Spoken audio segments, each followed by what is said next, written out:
말씀 같이 읽겠습니다. 빌립보서 이어갑니다. 3장 1절부터 11절 같이 읽을게요. 시작.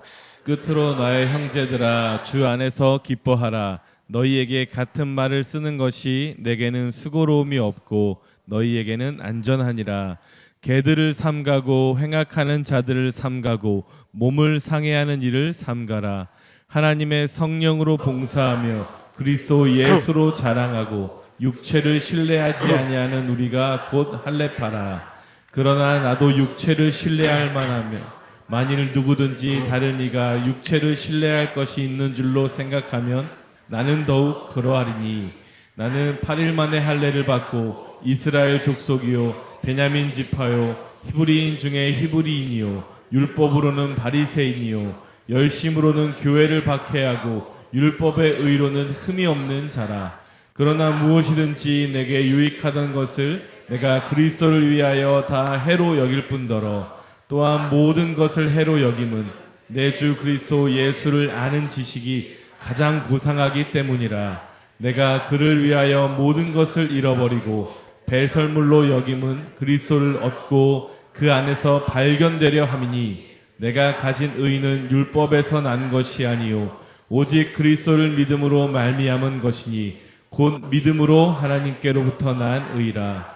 내가 그리스도와 그 부활의 권능과 그 고난에 참여함을 알고자 하여 그의 죽으심을 본받아 어떻게 해서든지 죽은 자 가운데서 부활에 이르려 하노니. 아멘. 이부 예배 참여한 여러분 사랑하고 축복합니다. 요즘 들어서 자주 깜빡깜빡 잊어버려요. 글을 쓰다가도 알고 있는 단어인데 생각이 안 나는 거예요. 그래서 한참을 더듬을 때가 있습니다. 사람의 이름도 꼭 한자만 기억나는 거예요. 그래서 아내와 둘이서 기억나는 한자씩 조합해서 그 사람의 이름을 기억해내기도 합니다. 이게 치매인지 건망증인지 걱정돼서 인터넷을 뒤졌어요. 치매와 건망증의 차이는 힌트에 있더라고요. 생각이 안 나는데 누군가가 힌트를 주면 기억이 나면 건망증이랍니다. 힌트를 주는데도 생각이 안 나. 이건 치매일 수 있습니다. 핸드폰을 손에 들고 핸드폰을 찾으면 건망증입니다. 이게 어디에 쓰는 물건이고 이건 치매일 수 있습니다. 오늘도 우리 찬양할 때 예수님 찬양, 예수님 찬양, 할렐루야 아시죠? 내게 강 같은 평화. 70년대 후반 80년대 초 대구 주암산 기도원에서 김천 용문산 기도원에 죽을 치고 앉아서 눈물로 찬양했던 그때 받았던 그 은혜가 여기 앉았는데 생각이 나더라고요. 찬양하다가 기도하다가 말씀을 듣다가 나를 찾아와셨던 그 주님, 그날에 나를 만나주셨던 그 주님이, 그 은혜가 생각나면 건망증일 수 있습니다. 생각이 안 나. 받은 은혜가 있는 건 맞는데, 그래서 이 자리에 앉아있기는 한데, 찬양을 하는데도 기도를 하는데도 아무 생각이 없어. 이건 어쩌면 영적 치매일 수 있지 않을까요? 오늘 이 시간 이 예배는 그날 첫사랑의 은혜가 다시 생각나고 그 은혜에 다시 생포되는 예배가 될 수 있기를 주님의 이름으로 축복합니다. 오늘 3장 1절 보십시오. 끝으로 나의 형제들아, 주 안에서 기뻐하라. 너희에게 같은 말을 쓰는 것이 내게는 수고로움이 없고 너희에게는 안전하니라. 바울이 빌립보 교인들에게 반복적으로 권면하면서 내가 반복적으로 같은 말을 하고 있지만 이것이 너희에게 영적 유익이 된다면 내게는 수고로움이 아니라는 거예요. 우선 우리가 금요철야에서 10주간 같은 주제를 반복해 왔습니다. 그렇게 성경을 많이 읽고 성경을 많이 공부하고 성경을 많이 들었는데도 내 삶에 변화가 없다면 복음에 문제가 있는 것이 아니라 복음에 대한 우리의 신앙 체계에 문제가 있는 것 아닐까? 말씀을 대하는 체계를 바꾸어 보자. 말씀은 소리가 아니고 인격이고 영이고 생명이고, 그래서 내 생각을 심지 말고 말씀을 심고 말씀을 거두어 보자. 말씀대로 말해 보자. 10주를 반복했습니다. 할 말이 없어서 같은 내용을 반복한 건 아닙니다. 그만큼 중요했기 때문이에요. 사람들이 묻더라고요. 목사님, 설교 준비 많이 힘드시죠? 대학 교수는요 6개월마다 학생이 바뀌어요. 같은 내용 가지고 조금씩 업그레이드해서 또 하면 돼요. 교회는 평생 학생입니다. 들었던 설교 얘기해보라 그러면 모르는데 이거 한번 반복하면 금세도 기억해내요. 아, 우리 목사님 요즘 설교 준비 안 하시나 보다. 물었더라고요. 목사님, 설교 준비 많이 힘드시죠? 근데 진실로 설교 준비가 힘들어 본 적은 없었던 것 같아요. 목사님은 언제 가장 신나고 좋습니까? 저는 설교 준비할 때 제일 신나고, 강단에 서서 설교 주의 말씀을 대신 선포할 때 가장 힘이 나는 사람이에요. 목사님, 제일 힘든 때가 언제입니까? 놀 때가 제일 힘듭니다. 노는 것도 놀아본 사람이 놀지요, 놀아본 적이 없는 사람은 노는 게 스트레스예요. 은퇴하신 선배 목사님이 제게 그런 말씀 하시더라고요. 이 목사, 노는 것도 배워둬라. 내가 목회할 때 시간 없어 못 놀고 돈 없어서 못 놀았는데 지금 은퇴하고 놀 시간도 충분한데 어떻게 놀아야 될지 몰라서 매일이 힘들다고 그러시더라고요. 바울은 빌립보 교회 성도들에게 복음이 무엇인지 반복적으로 설명하면서 복음 하나면 충분하다고 말합니다. 복음에 어떤 결핍이 있거나 아쉬움이 있는 것이 아니라는 거예요. 복음 자체는 완벽하다는 겁니다. 완벽한 복음에 조미료를 더해야 맛이 나는 게 아니라는 거예요. 그러면서 복음에 물 타지 마라. 은혜 받은 사람은 복음 하나면 충분하다. 은혜 받은 사람들의 특징이 있습니다. 듣고 또 듣는 그 복음인데도 들을 때마다 처음 듣는 것처럼 새로워요. 근데 신기하게 은혜가 떨어지면요, 복음이 안 들려옵니다. 매일 들어도 그 말이 그 말이라고 생각된다면 여러분의 영적 상태를 점검해 보셔야 됩니다. 빌립보에서요, 바울이 계속적으로 반복하는 한 단어가 기뻐하라는 거예요. 그냥 기뻐하라는 게 아니라 주 안에서 기뻐하라는 겁니다. 어떻게 주 안에서 기뻐할 수 있습니까? 3절이 키워드입니다. 성령으로 봉사할 때 주 안에서 기뻐할 수 있습니다. 그리스도 예수를 자랑할 때 주 안에서 기뻐할 수 있습니다.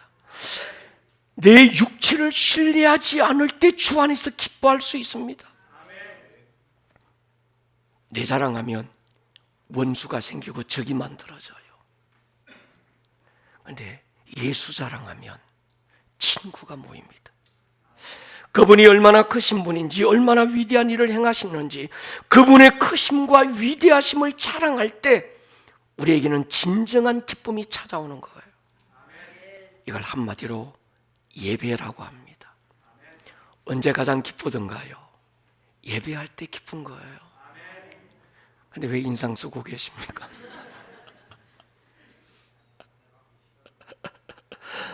내가 가진 것이 얼마든, 내가 할 수 있는 일이 무엇이든 나를 신뢰하지 않을 때 그때 예수 의지할 수 있고 우리는 진정한 기쁨이 무엇인지 알 수 있게 됩니다.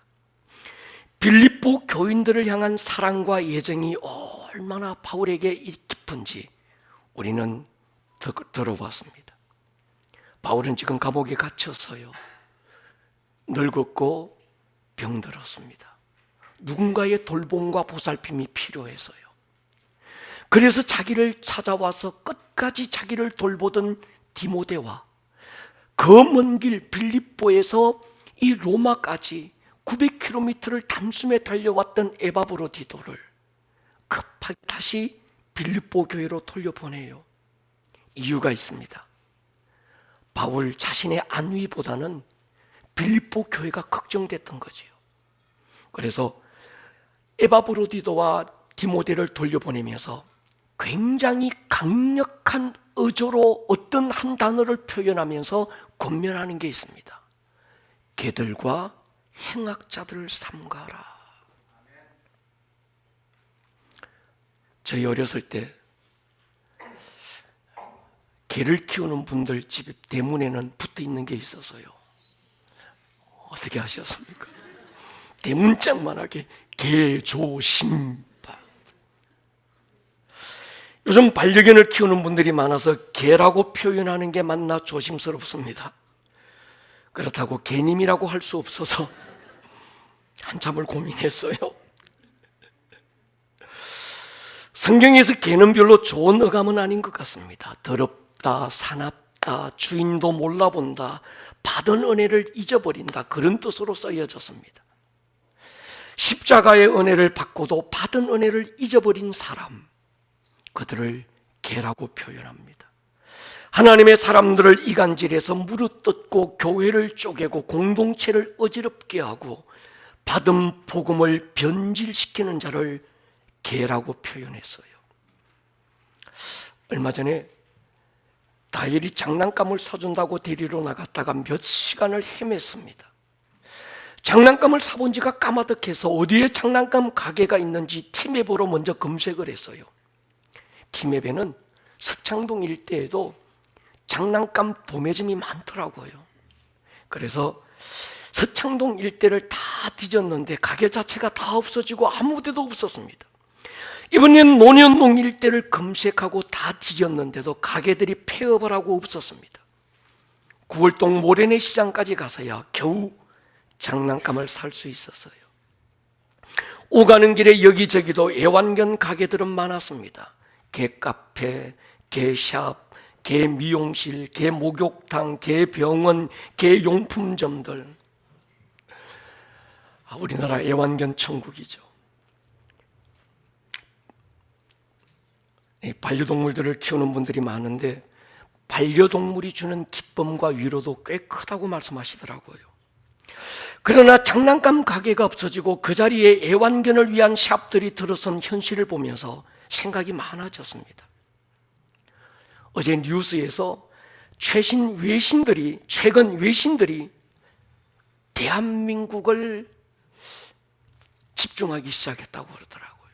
이유는 한 장의 사진이 첨부됐습니다. 한 여자분이 웨딩 드레스를 입고 그 옆에 보니까 신랑이 있는 게 아니라 애완견이 옆에 있는 거예요. 그러면서 한국의 비혼주의를 걱정하고 있었습니다.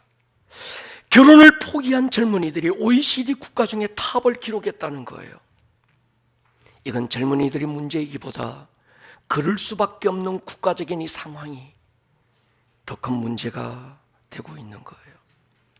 그럼에도 여러분, 참 우리 청년 세대가 살아가기 어렵고 힘든 때가 지금이지만 저는 우리 청년들에게 그렇게 권면하고 싶습니다. 그럼에도 불구하고 결혼을 해라. 제가 우리 청년들에게 그래요. 얘들아, 너 혼자서 10년 달리면 10km를 달려. 그런데 둘이서 10km를 가는 데는 5년만 달리면 돼. 혼자 가지 말고 둘이서 같이 가라 권면합니다. 지난주 우리가 나누었던 은혜처럼 사람이 선물입니다. 2절 3절을 종합해서 볼 때 지금 바울이 개들을 삼가고 행악자들을 삼가고 몸을 상해하는 자들을 삼가라고 할 때 이들이 구체적으로 누군가 교회 밖에 있는 자가 아니라 교회 안에 있던 유대 율법 율법주의자들입니다. 이들은 십자가 은혜를 받은 자들입니다.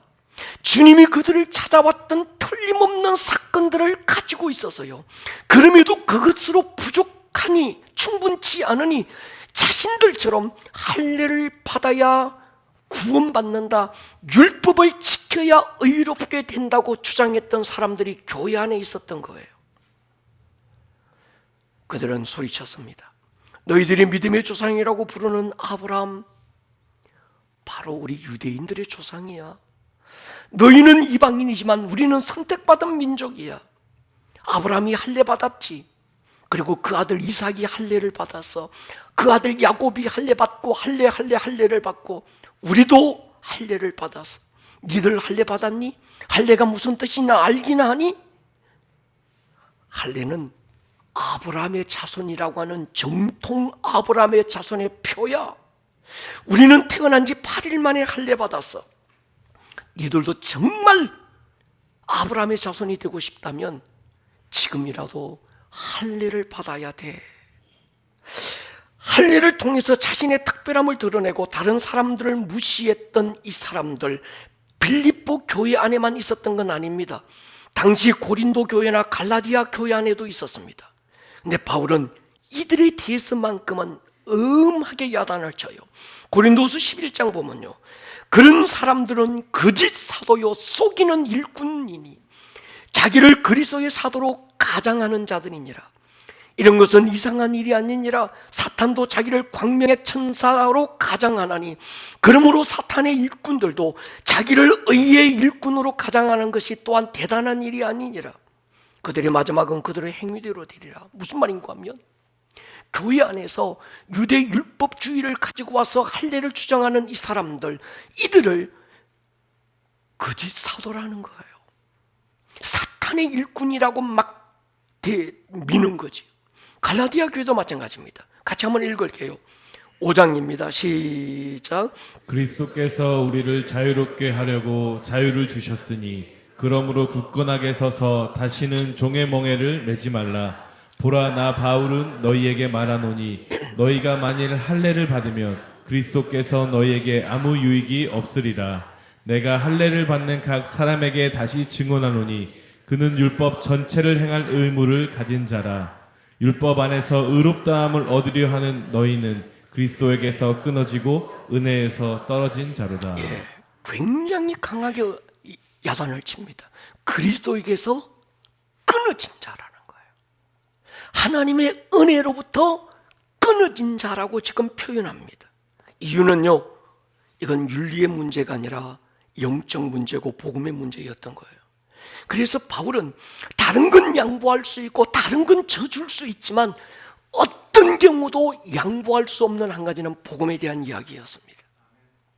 지금 이 빌립보 교회의 문제는 유오디아 순두계 두 여성 리더를 통해서 교회가 양분됐다는 것만은 아니었습니다. 이런 유대 율법주의자들이 교회 안에 들어와서 복음을 변질시키고 있었던 거예요. 우리 교회 아름다운 동행을 통해 처음으로 교회에 나오셨던 모태불자 집사님 한 분이 계셔요. 지금은 리더가 되고 이제 곧 권사님이 되실 분인데, 이분이 우리 교회에 와서 보니까 예수 믿는 사람들 그 신앙생활 하는 거 보니까 불교 신자들이 비하니까 공짜 먹는 것 같더래요.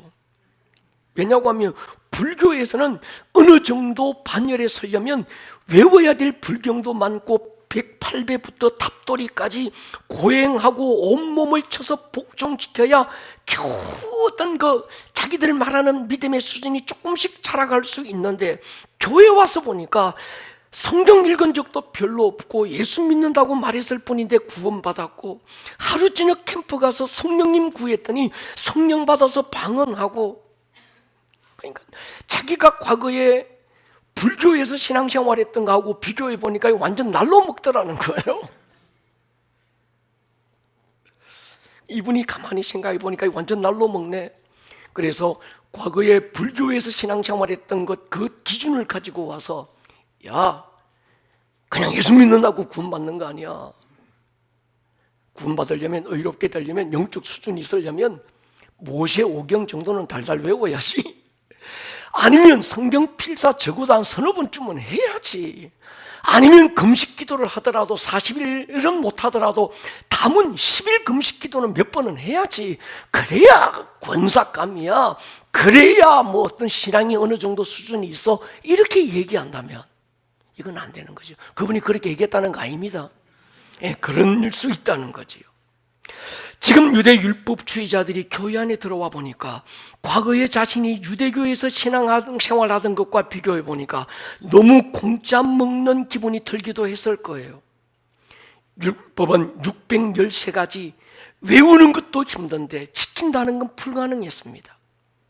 자기들은 어떻게든 이 율법을 지켜서 의로워지고 율법을 지켜서 하늘까지 올라갈 수 있다고 생각한 거예요. 그런데 예수님이 이 땅에 오셔서 나는 도무지 율법을 지켜서 의로워질 수도 없고 내가 용쓰고 힘써서 하늘까지 올라갈 수 없다는 걸 아시고 그분이 하늘에서 내려오셨거든요. 할렐루야. 내가 지켜야 될 율법 다 대신 이루어 주시고 그분을 믿는 믿음 하나로 우리를 의롭다고 하신 거예요. 로마서 8장 보십시오. 이건 굉장히 중요합니다. 1절부터 4절까지인데 복음의 액기서, 복음의 핵심만 담아놓은 겁니다. 같이 한번 우리 믿음으로 읽기를 원합니다. 시작. 그러므로 이제 그리스도 예수 안에 있는 자에게는 결코 정죄함이 없나니 이는 그리스도 예수 안에 있는 생명의 성령의 법이 죄와 사망의 법에서 너를 해방하였음이라. 율법이 육신으로 말미암아 연약하여 할 수 없는 그것을 하나님은 하시나니 곧 죄로 말미암아 자기 아들을 죄 있는 육신의 모양으로 보내어 육신의 죄를 정하사 육신을 따르지 않고 그 영을 따라 행하는 우리에게 율법의 요구가 이루어지게 하려 하심이니라. 아멘. 이 말씀은 꼭 기억하고 믿음으로 받으셔야 돼요. 과거에 율법에 있던 자들은요, 자기 죄를 용서받기 위해서 의롭다함을 받기 위해서는 자기가 지은 죄의 흔적을 들고 와서 자기 대신 양을 잡고 비둘기를 잡고 염소를 잡아서 그 번제단 위에서 피를 흘려서 대신 하나님 앞에 용서받았습니다. 그런데도 또 죄를 지으면 또 양을 잡고 또 양 잡고 또 양 잡고 계속했던 거예요. 그런데 복음은 예수 안에 있다는 것 그것 하나만으로도 생명의 성령의 법이 죄와 사망의 법에서 우리를 완전히 해방시켜버린 거예요. 할렐루야. 내가 연약해서 율법이 요구했던 것들을 다 할 수 없다는 걸 아시고 예수님이 오셔서 나에게 요구해왔던 율법의 요구들을 대신 담당하시고 우리는 그분을 믿는 믿음으로 의롭다함을 받은 거예요. 여러분, 이것이 복음의 진수입니다. 내 육신으로 말미암아 연약하여 할 수 없는 그 율법을 예수님이 대신 이루어 주셨습니다. 그리고 우리를 의롭다 인정해 주신 거예요. 그 하나면 충분합니다. 우리는 예수면 충분합니다. 다른 의가 필요 없는 거예요. 야, 너희들 할례 받았냐? 안 받았는데. 너희들 아직 영적 아브라함의 자손이 아니야. 할례도 안 받은 것들이 교회 안에서 믿음이 있다고 까불락거리는데, 야, 그러지 말어. 내가 누군지 알아? 나 아브라함의 자손이야. 니들 안식일 제대로 지키고 있어? 나는야 태어나면서부터 안식일 지켰어야. 니들 아무거나 먹지. 나는 성경에서 먹지 말라고 한 건 안 먹고 성경에서 먹으라고 했던 코시만 나는 먹고 있어. 성경에 이런 거 먹어서는 안 된다는 말씀 읽었어 안 읽었어? 읽었는데 근데 니들 왜 먹어? 이 믿음 없는 것들. 같은 교회 다닌다고 다 같은 믿음인 줄 알아? 까불들 말어? 나 이런 은사 받았어야. 니들 방언해? 난 방언해야. 너 예언하냐? 예언도 못하는 것들. 니들 주님의 음성 들어 이 믿음 없는 것들. 야, 내가 권사야. 너 뭐야? 집사인데 까불지 마라. 권사 앞에서 어디 지금 명함 내밀고 까불어. 너 하루에 기도 몇 시간 해? 밥 먹을 때밖에 안 돼. 이 믿음 없는 거.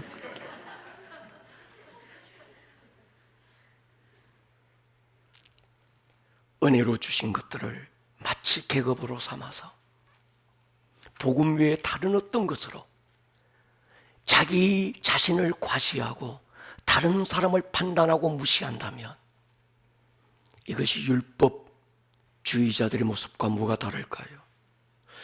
받은 직분이 계급이 아니라 섬김이고 신앙연수는 자랑이 아니라 의무임에도 그런 것들이 또 하나의 신앙의 잣대가 될 수도 있지 않을까요? 우리 교회가 가진 킹덤 스쿨 굉장히 좋은 것이지만 이것을 수료한다는 건 예수를 더 깊이 알고 한 가족 공동체가 영적 DNA를 공유하는 것인데 또 이것이 영성의 잣대가 될 수도 있지 않을까요? 아름다운 꿈의 교회에 먼저 와서 교회를 함께 세워온 것 얼마나 복됩니까? 그런데 그것이 기득권이 되면 또 하나의 율법주의자가 될 수 있지 않을까요?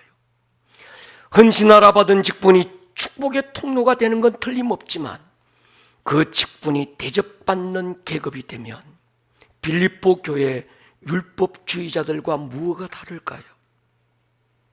여러분, 오래 믿었다면, 성경을 많이 알고 있다면 더 낮아지고 섬기는 자가 될 수 있기를 축복합니다. 바울은 원래 아시아에서 복음을 전하고 싶었습니다. 근데 성령님께서 원치 않게 어느 날 나타나시더만 아시아에서 복음 전하는 자기를 자꾸 막고 예수의 영이 복음 전하는 걸 허락지 않는 거예요. 그러면서 전혀 자기 의도와는 상관없이 바울을 유럽 빌립보로 옮겨버렸습니다. 당신은 몰랐으라. 와서 보니까 바울이 깨달은 게 있어서요. 당시 아시아에는 흩어져 있던 유대인 디아스포라들이 너무 많았습니다.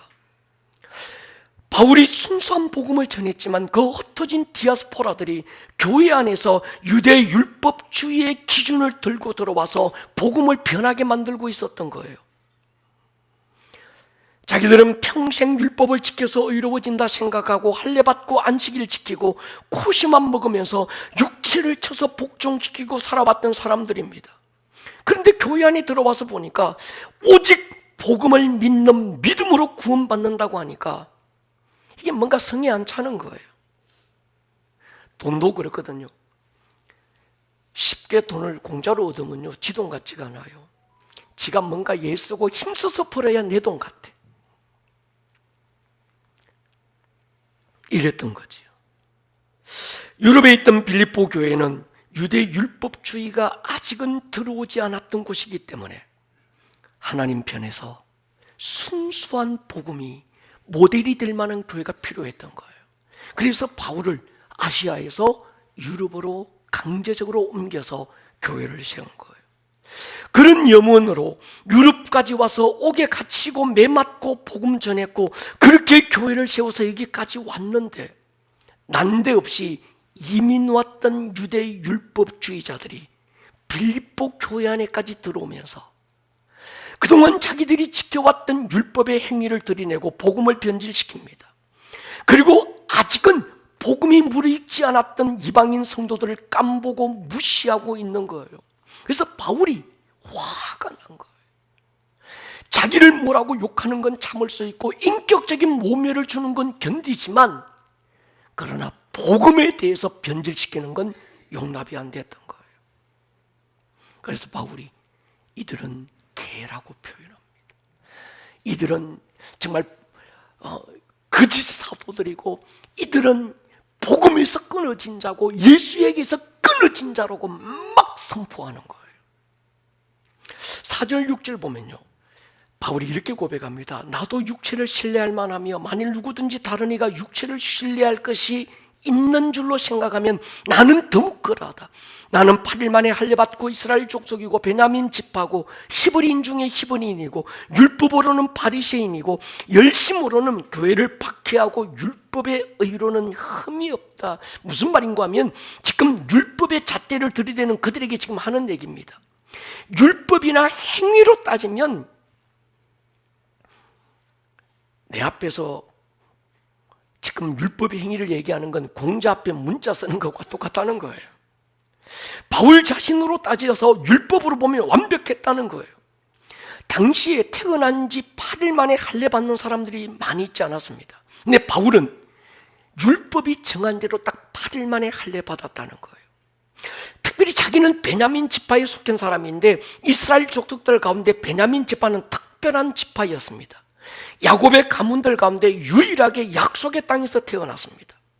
솔로몬의 아들 르호보암 때 다른 10지파가 여로보암을 따라 북으로 올라가서 이방인들과 피 섞고 우상을 섬길 때 마지막까지 왕의 지파 유다 지파와 함께 성전을 완공했던 지파가 이 베냐민 지파입니다. 베냐민 지파 사람들은 신앙의 절개를 지켰고 이방인들과 피를 섞지 않았던 거예요. 나중에 유다 지파와 베냐민 지파가 하나의 지파가 되면서 그들을 통해서 예수님이 이 땅에 오시는 거예요. 다른 사람들은 모양만 무늬만 유대인인, 겉으로만 유대인인데 바울 자신은 히브리 언어, 문화, 교육을 철저하게 받았고 당대 최고의 율법학자 가말리엘을 스승으로 두고 있었고 정통으로 공부했던 히브리인 중에 히브리인이라는 거예요. 가말리엘 보통 사람이 아닙니다. 이스라엘 모든 학자들, 종교인들 가운데서 가장 인정받고 존경받았던 사람이 가말리엘입니다. 이 가말리엘이 나이 들어 늙어가면서 자기의 후계자가 있어야 되는데 그 많은 문화생들 가운데서, 제자들 가운데서 자기의 후계자로 점 찍었던 인물이 바울이었습니다. 바울은 자기가 바리새파 사람이래요. 이 바리새파 사람들은 금욕주의자들입니다. 공동체 생활을 해서요 철저하게 육체를 쳐서 성경이 하지 말라는 건 하지 않고 먹지 말라는 건 먹지 않으면서, 그래서 바리새인들의 복장부터 달랐습니다. 외모부터 달랐던 거예요. 아무나 그 복장하고 다닐 수 없었던 사람이 바리새인들입니다. 그러니까 내가 바리새파 사람이야, 이건요 프라우드 중에 프라우드예요. 예수님도 그걸 인정했습니다. 성전에 두 사람이 기도합니다. 한 사람은 죄인으로 낙인됐던 세리였고 한 사람은 바리새인이 등장합니다. 바리새인이 기도한 것 우리가 기억하잖아요. 누가복음 18장 보십시오.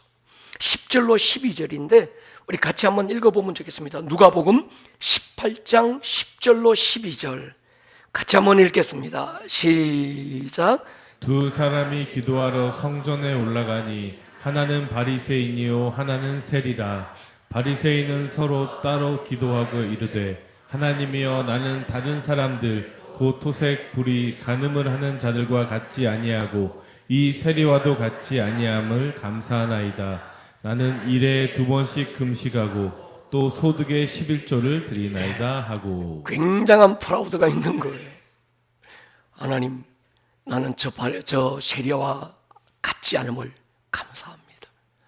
나는 율법에 흠이 없고 나는 소득의 11조를 드리고 나는 일주일에 며칠씩 금식하고 하루에도 3번씩 정해진 기도 시간 예루살렘 성전을 바라보고 하나님 앞에 기도해 왔던 구별된 사람이다 막 자랑하는 거예요. 바울이 자기가 그랬던 사람이라는 거예요. 과거에 자기가 가졌던 그 스펙을 바울은 예수 만나고 이렇게 여기고 있습니다. 같이 한번 읽겠습니다. 7절로 10절 빌립보 3장입니다. 시작. 그러나 무엇이든지 내게 유익하던 것을 내가 그리스도를 위하여 다 해로 여길 뿐더러 또한 모든 것을 해로 여김은 내 주 그리스도 예수를 아는 지식이 가장 고상하기 때문이라. 내가 그를 위하여 모든 것을 잃어버리고 배설물로 여김은 그리스도를 얻고 그 안에서 발견되려 함이니 내가 가진 의는 율법에서 난 것이 아니요 오직 그리스도를 믿음으로 말미암은 것이니 곧 믿음으로 하나님께로부터 난 의라. 내가 그리스도와 그 부활의 권능과 그 고난의 참여함을 알고자 하여 그의 죽으심을 본받아. 바울이 예수님을 만나기 이전 다메섹 사건 이전에 그의 인생의 자랑이었고 스펙이었고 힘이었고 그 긍지가 됐던 그 모든 것들, 예수를 만나는 순간에 해로 여겼다, 배설물처럼 여겨버렸다, 쉽게는 똥으로 여겼다는 거예요. 한 번은 다혜리가 목양실에서 저랑 놀고 있는데 이의 엉덩이에서 냄새가 나길래 보니까 기저귀에 똥을 쌌어요. 똥기저귀를 치우고 엉덩이를 씻어주는데도 그놈의 엉덩이가 왜 그렇게 이쁜지 말이죠. 며칠이 지났습니다. 목양실에서 이상한 냄새가 나길래 살펴보니까 다혜리 똥기저귀가 쓰레기통에 버려져 있는 거예요. 여러분, 다혜리가 이쁘다고 똥기저귀까지 이뻐서 보관한다면 미친 거예요. 얼른 내다버렸습니다.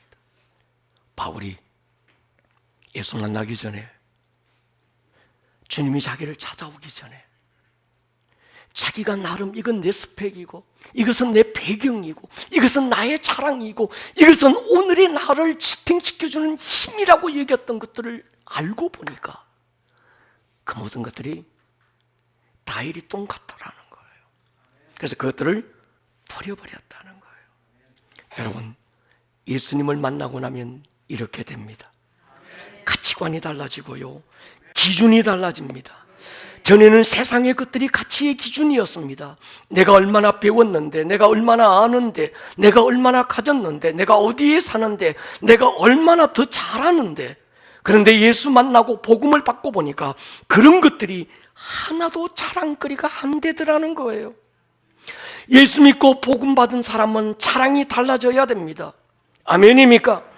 가치 기준이 달라져야 되는 거예요. 이 땅의 것이 기준이 아니라 하늘의 것이 기준이 되는 겁니다. 예수가 삶의 기준이 되는 거예요. 예수를 아는 지식이 가장 고상해지는 겁니다. 살아도 죽어도 살든지 죽든지 내게서 그리스도가 존귀해지고 싶은 마음의 소원이 일어나는 거예요. 여러분 눈에 세상은 어떻게 보입니까? 여러분이 가진 복음 하나면 충분합니까? 여러분이 얻은 예수 외에 자랑할 게 없습니까? 받은 은혜면 충분합니까? 복음 하나로 충분하지 않아서 무엇을 더 가져야 된다고 욕심내고 있지는 않습니까? 여러분, 제가 나름 해병대 출신이고 수영을 잘합니다. 그래서 동네 개울 정도는 건널 자신이 있어요. 그렇다고 제가 태평양을 건널 수는 없지 않을까요? 저 어렸을 때 조련 씨가 대한해협을 건넜다, 이래서 지금 완도에 조련씨 기념관 짓고 막 뜨들쓰겠습니다. 아시아의 물개 조련이 대한해협을 수영해서 건너서 뉴스 시간에 야단 났었어요. 그렇다고 조련씨가 여기서 수영해서 미국을, 태평양을 건너서 미국을 갈 수는 없지 않을까요? 유대인들은 태어나면서부터 율법이라는 환경에서 나고 자랐습니다. 우리가 가나다라를 배우면서 글을 배울 때 그들은 토라라고 하는 모세오경을 듣고 글을 배웠고 말을 배웠습니다. 그런데도 그들은 율법이 가리키고 있는 예수님을 알아보지 못했습니다. 성경을 열심히 상고하지만 그 성경이 예수님에 대해서 말하고 있는데도 율법을 지키고 배우고 외우고 알면서도 그 예수님을 알아보지 못하고 십자가에 매달고 말았습니다.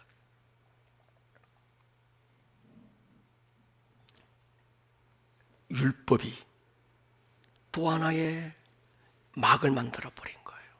근데 이 이방인들은요, 빌립보 교회 성도들은 십자가라는 말만 들어도 가슴이 뛰었어요. 예수 그 이름만 불러도 눈에 눈물이 쏟아졌습니다.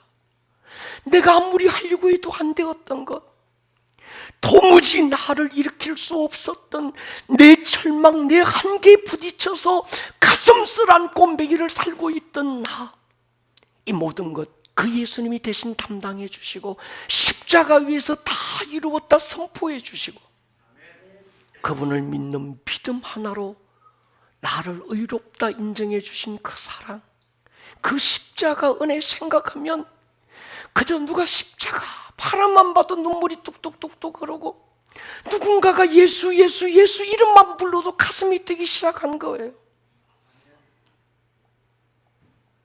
목사님, 내가 모태신앙인데요, 우리 아버지가 목사고요, 우리 아버지가 장로예요, 대단한 기독교 가문 몇 대예요, 내가 성경을 몇 독했는지 아세요?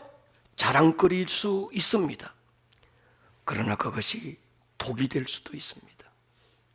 우리가 자랑하는 것 하나예요. 십자가 자랑하는 거예요. 예수 자랑하시기를 축복합니다. 받은 복음 자랑할 수 있기를 축복합니다. 복음 전하다 흘린 눈물 자랑하시기를 축복합니다. 교회 세우고 섬기다가 먹은 욕들 자랑해야지요. 교회 안에서는요, 학벌을 자랑할 게 아닙니다. 가진 돈 자랑하는 거 아니에요. 내가 가진 재능 자랑하는 게 아닙니다. 내가 받은 은사 자랑하는 거 아니에요. 내가 이런 방언을 하고 이런저런 은사가 있다고, 내 병 고치는 은사가 있어야 내가 기도해서 병 나은 사람이 몇 명인지 알아? 야, 니들 하나님 음성 듣니? 난 맨날 하나님의 음성 들어. 은사는 자랑질하러 주신 게 아니라 섬기라고 주신 선물이거든요. 주의 사명에 눈물을 흘리고 땀 쏟아라 주신 거거든요. 여러분, 교회는요, 그런 거 자랑하는 데가 아닙니다. 교회는 내 연약한 걸 자랑하는 거예요. 그래야 예수가 자랑이 됩니다. 받은 은혜 자랑해야 십자가가 자랑이 되는 줄 믿습니다. 바울이 기준을 세워둬요. 너희 안에 이 마음을 품어라. 예수의 마음이다. 그 예수를 깊이 생각하라고 히브리서 3장 1절에 그렇게 말합니다. 예수를 깊이 생각해라. 갈라디아 6장에 보면요, 누구든지 나를 괴롭게 하지 마라. 내가 내 몸에 예수의 흔적, 십자가의 흔적을 가졌다. 자랑하려면 고린도후서 11장 30절에 자랑할 것 같으면 난 내 약한 걸 자랑할 거야. 3절로 돌아가면요, 하나님의 성령으로 봉사하고 그리스도 예수로 자랑하고 육체를 신뢰하지 아니하는 우리가 곧 진정한 할례파라는 거예요. 10절 보면요, 내가 그리스도와 그 부활의 권능과 고난의 참여함을 알고자 하여 그의 죽으심을 본받아 어떻게 해서든지 죽은 자 가운데서 부활에 이르려 한다. 그러니까 바울은 끊임없이 그 부활의 권능, 십자가의 권능만 생각하고 있는 거예요. 창립 15주년을 맞으면서 함께 교회 공동체를 세워왔던 교회를 사랑하는 교우들에게 뭘 선물하면 좋을까?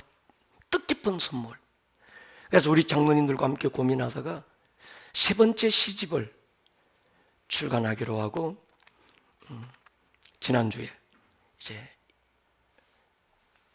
출판사에 맡겼습니다. 그래도만 원고를 돌아보던 그 출판사 디자이너가 그런 얘기 하더라고요. 목사님, 저자 양력에 아름다운 꿈의 교회 담임 목사 한 줄밖에 없는데 목사님 학력과 경력 있으면 얘기해달라고 밑에 쭉 써야 이게 뭔가가 무게가 있게 느껴진대요. 제가 그랬습니다. 그거 하나면 충분합니다. 여러분, 예수님이면 충분합니다. 복음이면 충분합니다. 목사님, 내가 가진 것도 별로 없고요, 힘도 없고요, 내가 아는 것도 없고요. 괜찮아요. 여러분 안에 예수가 있다면, 복음을 가졌다면, 받은 은혜의 흔적이 있다면 그것 하나로 여러분은 충분합니다. 과거에 받았던 그 은혜, 여러분을 찾아와셨던 그 십자가의 첫사랑의 은혜 잊지 않고 그 사랑 붙들고 우리 오늘을 살고 있다면 그것 하나로 충분한 줄로 믿습니다. 갈라디아 6장 14절 마지막 이 말씀을 여러분에게 드립니다. 내게는 우리 주 예수 그리스도의 십자가 외에 결코 자랑할 것이 없다. 바울이 배설물처럼 똥처럼 여겼던 것, 우리는 맨날 자랑질하고 삽니다. 주님, 우리 예수 자랑하게 해주십시오. 십자가 자랑하게 해주십시오. 머리를 숙여볼까요?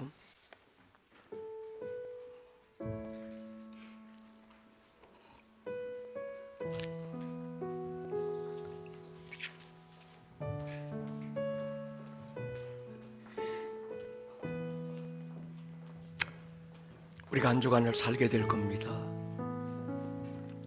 육체를 신뢰하지 않고 예수 의지하고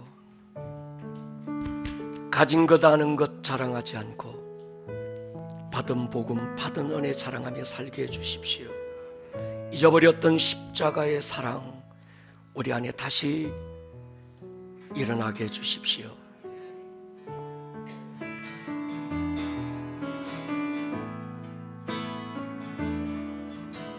거친 주의 십자가 흐르는 보혈 강물 되어 내 영혼 깨끗하게 하시고 하늘과 땅을 이루신 주님의 보혈 내 평생의 자랑 주의 십자가로 주의 흐르는 믿고 뛰어나가 주의 은혜 내가 입어 깨끗하게 돼 주의 보혈 흐르는데 주의 보혈 흐르는 믿고 뛰어나가 주의 은혜 내가 입어 깨끗하게 되었네. 자리에서 한번 일어설까요? 이 시간 한번 같이 기도했으면 좋겠습니다. 내 삶의 현장에 오늘도 흐르고 있는 그 보혈의 은혜 구경하고 있지 않게 해주십시오. 아멘. 믿고 뛰어나가서 그 은혜에 젖은 삶을 살게 하여 주십시오. 아멘. 받은 은혜 받은 십자가 자랑하며 살게 하여 주옵소서. 주여 한번 부르고 통성으로 기도합니다. 주여 주여. 오늘 들었던 이 말씀이 듣는 말씀에서 끝나지 않고 여러분들의 삶에 살아내는 말씀으로 생명력 있는 말씀이 될 수 있기를 주님의 이름으로 다시 한번 축복합니다. 온 하늘